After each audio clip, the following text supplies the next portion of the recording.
Money Management. Video ini saya buat khusus untuk remaja-remaja di luar sana yang sedang kesulitan dalam mengelola keuangan sendiri atau tidak tahu tata cara mengelola keuangan. Khususnya anak sekolah yang masih di bawah bimbingan orang tua, kalian jangan anggap skill money management ini tidak penting atau sekedar skill biasa. Money Management is the Key to Financial Freedom and Success by Robert Kiyosaki. Artinya adalah pengelolaan uang adalah kunci dari kebebasan finansial dan kesuksesan keuangan. Bahkan, sekelas Robert Kiyosaki pun menyatakan seperti itu. Lalu siapa Robert Kiyosaki?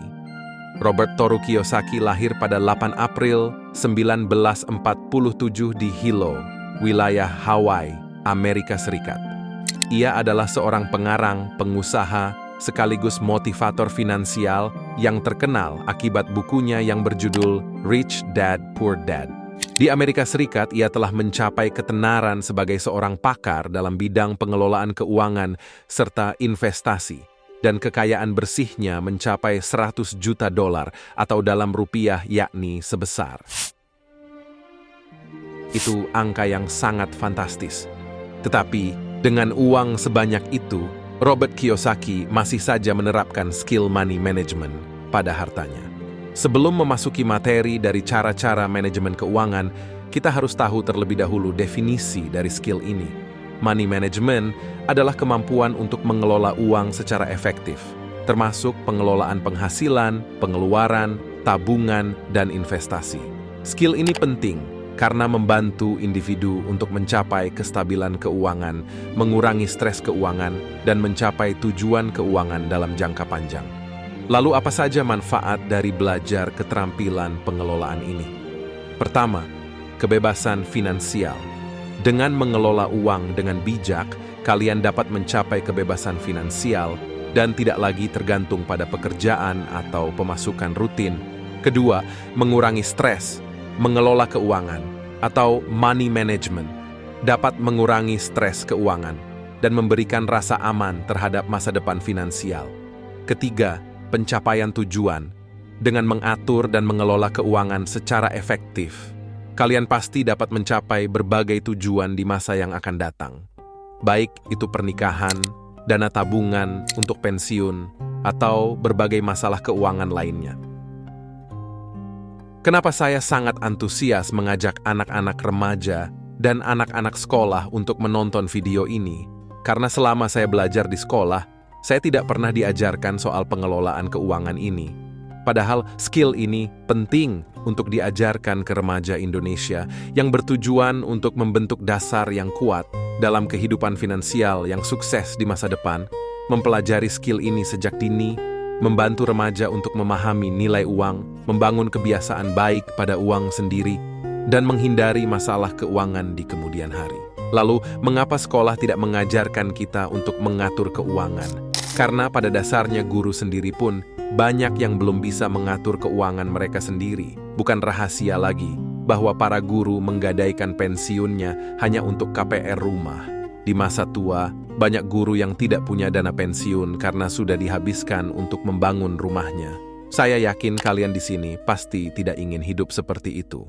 Menghabiskan uang hanya untuk memuaskan keinginan sementara. Mengatur uang bisa saja terasa sulit bagi remaja-remaja Indonesia karena kurangnya edukasi finansial dari sekolah. Tapi, dengan beberapa strategi sederhana dari Robert Kiyosaki ini, saya yakin kalian pasti dapat membangun masa depan keuangan yang lebih baik. Jadi langsung saja. Poin 1. Ini adalah poin yang paling penting, yakni memahami perbedaan antara kebutuhan dan keinginan. Ya, kalian tidak salah dengar. Terlihat sangat mudah, bukan? Tetapi kenyataannya ini sangat sulit bagi manusia untuk membedakan dua unsur-unsur tersebut. Karena manusia tidak luput dari yang namanya keinginan untuk memuaskan hawa nafsu. Kebutuhan merupakan sesuatu yang benar-benar kita butuhkan untuk bertahan hidup dan menjalani kehidupan yang layak. Ini termasuk makanan, pakaian, tempat tinggal, dan pendidikan. Sedangkan Keinginan adalah sesuatu yang kita inginkan, tetapi sebenarnya kita tidak membutuhkan itu untuk kita bisa hidup. Dan ini bisa berupa barang mewah, pergi liburan, atau membeli gadget baru. Mungkin waktu kita masih berada di jenjang sekolah dasar, kita pernah diajarkan tentang 3 kebutuhan, yaitu kebutuhan primer, sekunder, dan tersier. Jadi, sudah tidak perlu saya jelaskan semuanya, karena semua remaja pasti tahu akan hal ini. Lalu, apa hubungannya dengan skill money management? Masalahnya di sini, anak remaja zaman sekarang lebih mementingkan keinginan daripada kebutuhan mereka kelak nanti. Sebagai contoh, mereka membeli makanan atau minuman di restoran mahal setiap hari hanya karena ingin terlihat keren di snap Instagram mereka. Dan apakah itu benar-benar diperlukan? Mungkin bagi sebagian orang tidak mementingkan konsekuensi yang didapat setelah mereka ingin merasa keren hanya lewat Instagram mereka. Lalu konsekuensinya apa? Contoh, saya beri nama Budi. Awalnya si Budi pasti bangga setelah ia membeli makanan di restoran mahal yang ia pilih dan idam-idamkan. Karena si Budi merasa bangga, ia pun menjadi sering ngepost di Instagramnya tentang berbagai macam makanan atau minuman yang ia beli pada restoran mahal tersebut. Dan lama-kelamaan si Budi pasti akan merasa bosan dengan makanan di restoran mahal pertama tadi. Lalu Budi akan membeli makanan yang lebih mahal dan lebih elit lagi di restoran barunya, serta akan membuang lebih banyak uang yang ia miliki. Siklus ini akan terus berlanjut apabila si Budi tidak menyadari apa yang ia lakukan. Dan siklus ini dinamakan hedonic treadmill. Saya tidak melarang kalian untuk membeli ini dan itu. Toh, itu semua hak kalian dan itu juga uang kalian. Tapi buat yang masih sadar, di video ini saya mengatakan bahwasanya mendahulukan keinginan daripada kebutuhan merupakan hal yang sangat berbahaya bagi keuangan kalian di masa yang akan datang dan memicu utang piutang yang mengganggu kehidupan. Jangan biarkan diri kalian terjebak dalam siklus pengelolaan keuangan yang tidak terkendali. Mulailah belajar menabung sekarang untuk keperluan mendadak di masa depan. Dan ingatlah, untuk selalu menempatkan kebutuhan di atas keinginan, serta selalu bertanya pada diri kalian sendiri, apakah pembelian tersebut benar-benar saya perlukan? Poin 2, yakni memiliki rencana anggaran yang jelas. Biasanya, rencana anggaran digunakan untuk merencanakan suatu kegiatan atau acara dengan mencatat semua biaya yang akan diperlukan dan sumber pendanaannya. Namun, dalam konteks money management, rencana anggaran juga menjadi bagian dari keterampilan ini. Karena melibatkan pengelolaan keuangan secara bijaksana dan efisien. Dalam hal ini, rencana anggaran membantu kalian untuk mengatur uang kalian supaya menjadi lebih baik, menetapkan prioritas pengeluaran, dan mencapai tujuan keuangan kalian. Kalau kalian memiliki rencana anggaran yang jelas, kalian pasti dapat mengontrol pengeluaran, pemasukan, menghindari pemborosan, bahkan mengalokasikan uang kalian dengan bijaksana sesuai kebutuhan. Sehingga rencana anggaran menjadi bagian dari keterampilan money management. Sebagai remaja, mengelola keuangan bisa terasa sangat menakutkan tanpa panduan yang tepat.